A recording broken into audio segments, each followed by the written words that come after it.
나만 알고 싶은 비법. 업무 자동화. 업무 자동화 톱파보기.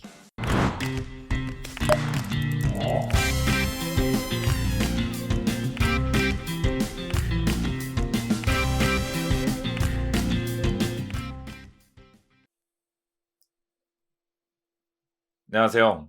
본 과정에 오신 것을 진심으로 환영합니다. 먼저 이번 시간에는 저희 과정에 대한 소개와 그 다음에 제 소개죠. 제 소개를 드리도록 하겠습니다. 먼저 제 소개부터 간단하게 한번 드려볼게요. 저는 대학교 때는 경제학이랑 중국어를 부전공을 했습니다. 완전히 인문학도였죠. 개발과는 전혀 상관이 없는 사람이었습니다. 그러다가 저는 개발에 정말 호기심이 많았어요. 그래서 첫 번째 커리어는 완전히 체인지를 해서 시작을 하게 됩니다. 그래서 개발 공부도 하고 해서 삼성전자에 운 좋게 입사를 하게 됩니다. 삼성전자 안에서 무선사업부에 있었는데 무선사업부에서는 저는 주로 휴대폰에 들어가는 애플리케이션을 만드는 일을 했었어요. 그래서 안드로이드 앱 개발을 하고 안드로이드 앱 중에서도 주로 삼성 노트, 삼성 테마, 카메라 앱 등등을 개발을 했습니다. 그러다가 정말 좋은 기회가 생겨서 스핀오프 창업을 하게 되었습니다. 제가 창업을 한 아이템은 이렇게 블루투스 웨어러블 디바이스를 만들었는데 이제 헬멧에 부착을 해서 골전도 기술을 사용해서 귀에 뭘 꽂지 않더라도 통화나 음악을 듣거나 무전을 할 수 있는 그런 디바이스를 만들어서 창업을 했습니다. 그리고 2년 뒤에는 제가 엑시트를 하게 되었고요. 현재는 두 번째 창업을 해서 운영을 하고 있습니다. 주로 데이터 분석이나 머신러닝, 딥러닝 이런 AI 교육까지 진행을 하는 그런 스타트업이라고 보시면 될 것 같아요. 현재 제가 주로 하고 있는 일은 다양한 교육 플랫폼 그리고 이제 회사에서 기업 강의를 진행을 하고 있습니다. 그리고 학교에서도 강의를 진행하고 있고요. 주력으로 하는 분야는 이제 데이터 분석.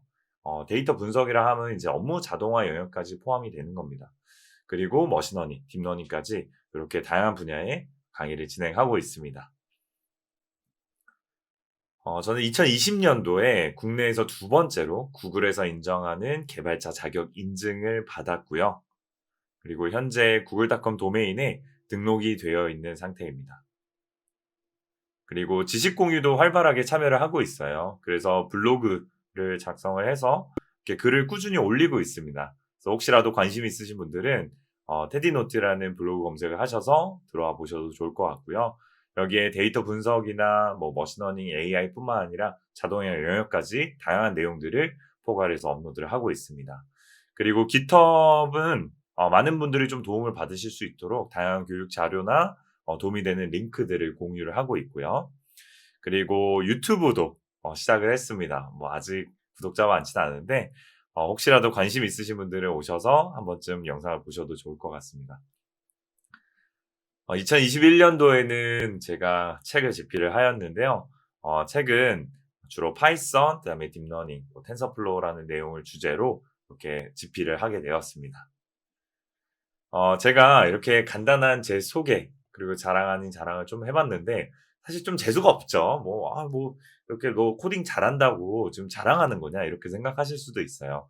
근데 제가 이렇게 좀 양력을 길게 말씀드린 거는 제 백그라운드를 좀 아시면 앞으로 과정 진행하는 제가 저에 대한 좀 이해가 있으시면 좋을 것 같다라는 생각이 들어서 좀 길게 말씀을 드렸습니다. 사실 여기에서 핵심은 뭐냐면 제가 이렇게 잘난 사람입니다. 이걸 말하고 싶었던 게 아니에요. 사실 제 핵심은 다시 두 번째 슬라이드로 돌아가게 되면은 저도 원래 인문학도였다. 저도 원래 개발과는 전혀 상관이 없는 사람이었다. 이걸 말씀드리고 싶습니다. 그래서 혹시라도 나는 코딩에 한 번도 공부해 본 적이 없어요. 소질이 없는 것 같아요. 하시는 분들도 제가 그 과정을 겪어왔기 때문에 너무나도 잘 이해하고 있습니다. 그래서 그분들의 눈높이에 맞춰서 강의를 진행할 거니까 절대 처음부터 겁먹고 두려워하실 필요 없습니다. 저는 최대한 눈높이를 그분들께 맞춰서 진행을 할 거기 때문에 굉장히 쉽게 따라오실 수 있을 거예요. 그리고 언제라도 질문 있으시면 저한테 질문을 주시면 제가 보는 대로 바로바로 답변 드릴 수 있도록 하겠습니다.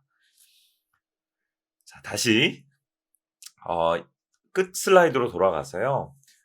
이번 과정에 대해서 소개를 해드릴 예정인데요. 이번 과정의 제목은 나만 알고 싶은 비법, 업무 자동화입니다. 그리고 여기서 중요한 게 바로 피처링 노코드인데요.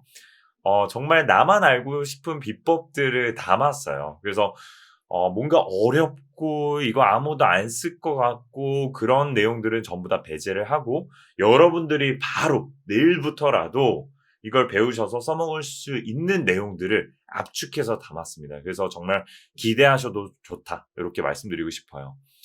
업무 자동화는 현재의 작업 중 45% 이상은 대체 가능하다라는 분석이 나왔습니다. 그만큼 현재 여러분들이 실무를 하면서 굉장히 반복되고 번거로운 그런 작업들이 굉장히 많으실 거예요. 그래서 업무 자동화는 더 이상 선택이 아닌 직장인 필수 기술로 자리매김할 것입니다. 그래서 이렇게 45% 이상이 대체된다고 하는데 제가 봤을 땐 이거보다 더 많이 대체가 가능합니다. 이렇게 대체를 하게 되면 여러분들의 일자리가 위협을 받는 건가요? 저는 그렇게 생각하지 않습니다. 오히려 생산성이 증대가 되는 거죠. 제가 그 시간을 절약해서 다른 업무에 더 투자를 하실 수가 있는 겁니다. 그래서 생산성이 더 증대가 된다라고 볼 수가 있는 거겠죠. 그래서 이번 과정에서는 업무 자동화를 실무에 적용해 볼 수 있는 다양한 사례를 통해서 반복적인 작업을 효율화하고 업무 생산성을 획기적으로 증대할 수 있는 그런 다양한 저만의 노하우들을 전수해 드리도록 하겠습니다. 그래서 어려운 내용 절대 없습니다. 그리고 실무에 도움이 되는 내용들로 구성을 했고요. 저만 믿고 잘 따라오시면 될 것 같습니다. 그래서 앞으로도 잘 부탁드리겠습니다. 감사합니다.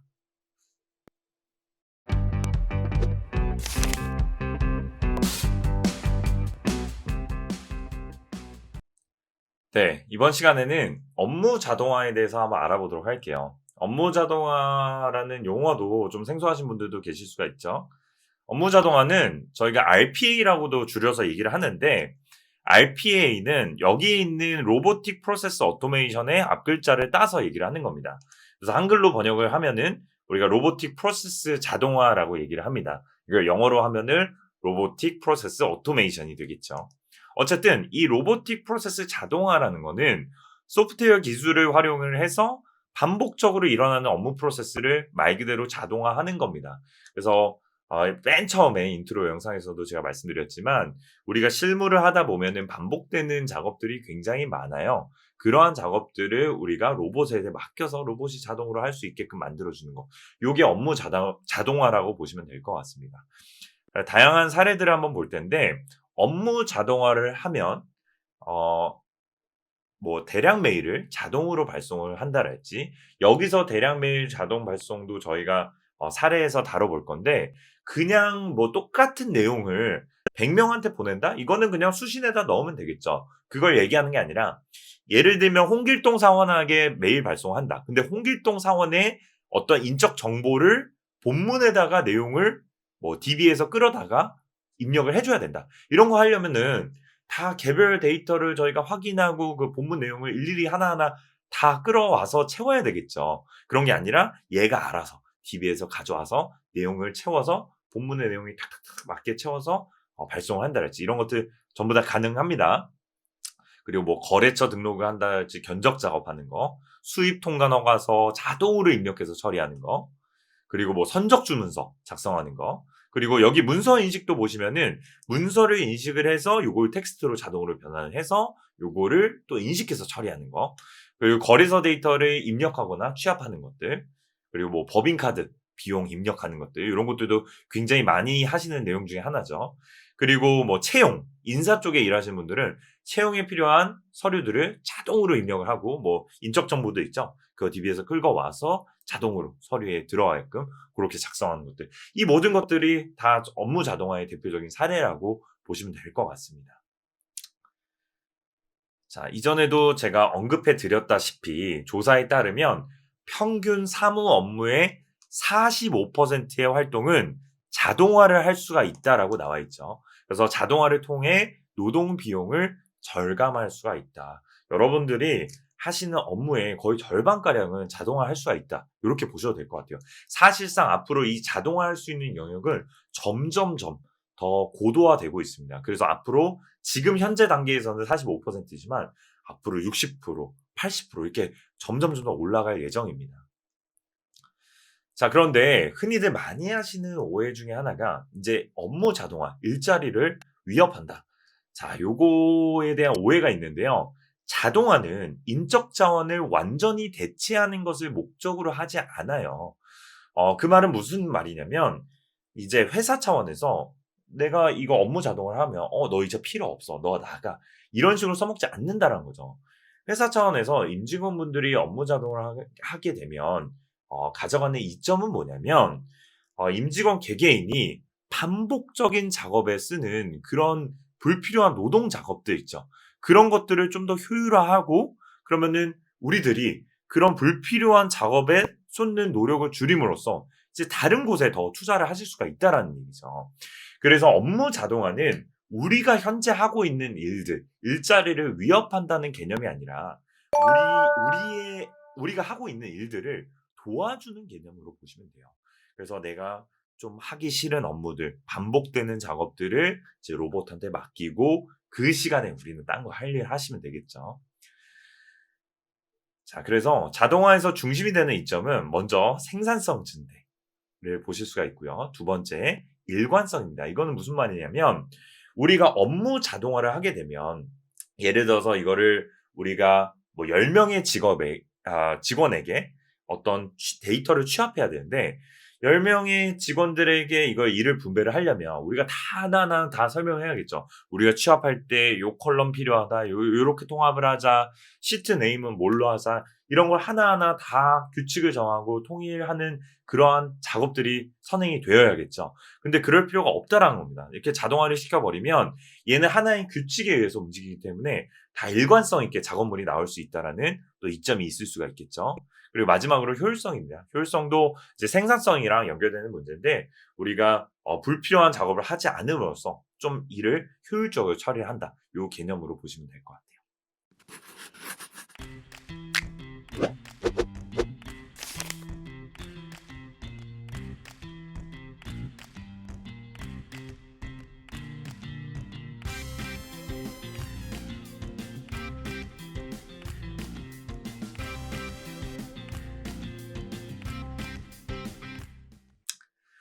자, 그래서 생산성 향상에서는 직원이 비즈니스를 혁신하기 위해서 더 많은 시간을 사용 가능하다. 반복되는 업무는 소프트웨어에 의해서 자동으로 처리가 가능하다라는 거고요. 신뢰성 향상. 요거는 사람이 하는 수동 작업이 줄어들면 인적 오류 또는 문제 발생 빈도를 낮출 수가 있다. 이렇게 보시면 될 것 같고요.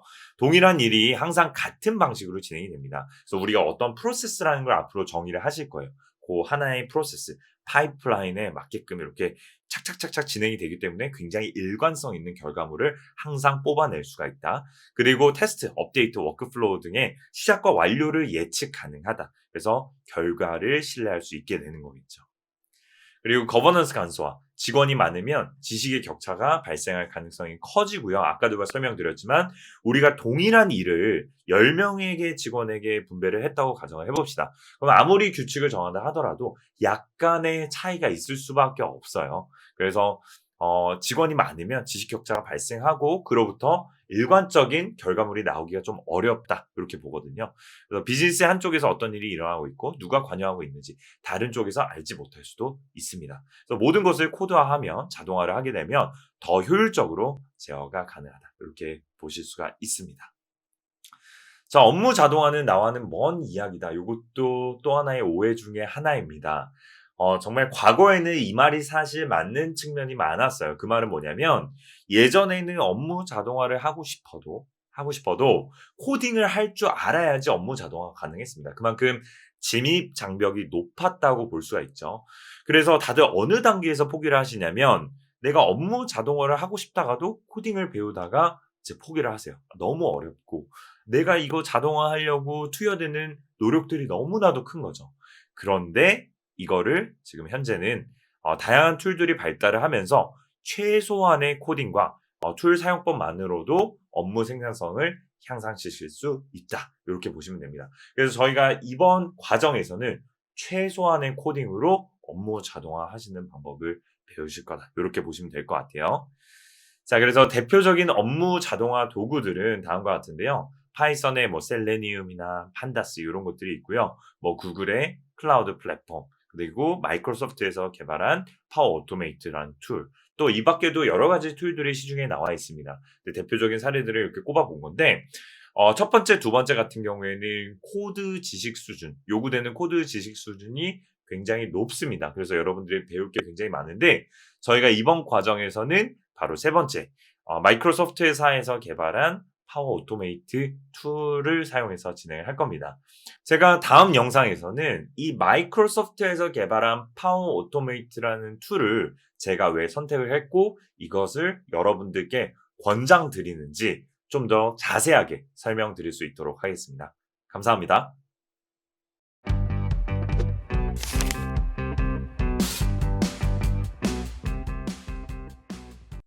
네, 이번 시간에는 실습 파일 다운로드하는 방법에 대해서 안내해 드리도록 할게요. 먼저 다음에 링크에서 실습 파일을 다운로드 하신 다음에 그 다음에 압축 해제까지 진행해 주시면 됩니다. 여기에서 파일을 다운로드 받으시면 zip 파일 형태로 다운로드를 받으실 거예요. 그럼 압축 해제를 해주실 때 자주 사용하는 폴더 있으시죠? 저희가 아무래도 샘플 데이터를 자주 왔다 갔다 해야 되기 때문에 자주 사용하는 폴더, 뭐 바탕화면에 두셔도 좋고요. 그곳에 압축 해제만 해주시면 됩니다. 샘플 데이터를 다운로드 받고 압축 해제를 하시면 이렇게 샘플 데이터라는 폴더가 보이실 거예요. 이 안에 들어오시면 뭐 몇 가지 엑셀 데이터들도 있고 귀여운 강아지 사진들도 있습니다. 그래서 이렇게 PNG 파일, JPG 파일, PDF 파일, 엑셀 파일, 그리고 폴더 이 안에 또 다양한 엑셀 파일도 있는 것까지 확인해 주시면 되겠습니다.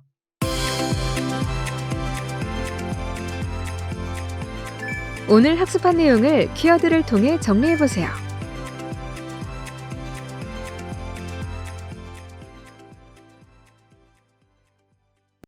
지금까지 업무 자동화 톱파보기에 대해 학습했습니다. 수고하셨습니다.